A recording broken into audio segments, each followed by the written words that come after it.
আপুনি ঠিকই শুনিছে যে যোৱা 18/2/2025 এছকেৰ civil hospital Hailakandi doctor Debabrata Dutta এটা এফআইআৰ দিছিলে। তাতে উল্লেখ কৰিছিলে যে হুছেইন আহমেদ বৰভূঞা বুলি এজন মানুহে তেওঁৰ ছোৱালী বাৰ্থ চাৰ্টিফিকেটৰ ডেট অফ বাৰ্থটো ভুল হোৱা বুলি কাৰেকশ্যনৰ কাৰণে গৈছিলে।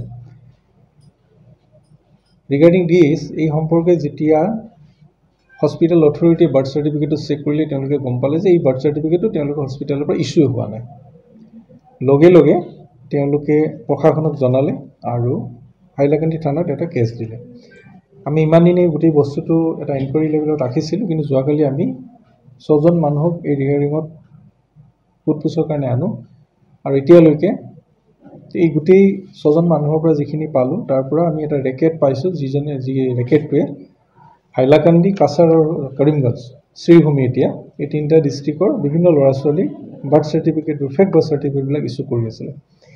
এই 6জন মানুহৰ নাম অলৰেডি আপোনালোকক দিছোঁ। এই 6জনৰ মোবাইলবোৰ চেক কৰোঁতে সিহঁতৰ মোবাইলৰ পৰা এতিয়ালৈকে 101 ফেক বাৰ্থ চাৰ্টিফিকেট আমি পাইছোঁ। এতিয়াও ইনভেষ্টিগেশ্যনটো চলি আছে আৰু 2জন মানুহ ইয়াত ইনভলভ আছে। সেইখিনি যেতিয়া হ'ব আপোনালোকক জনাম। আৰু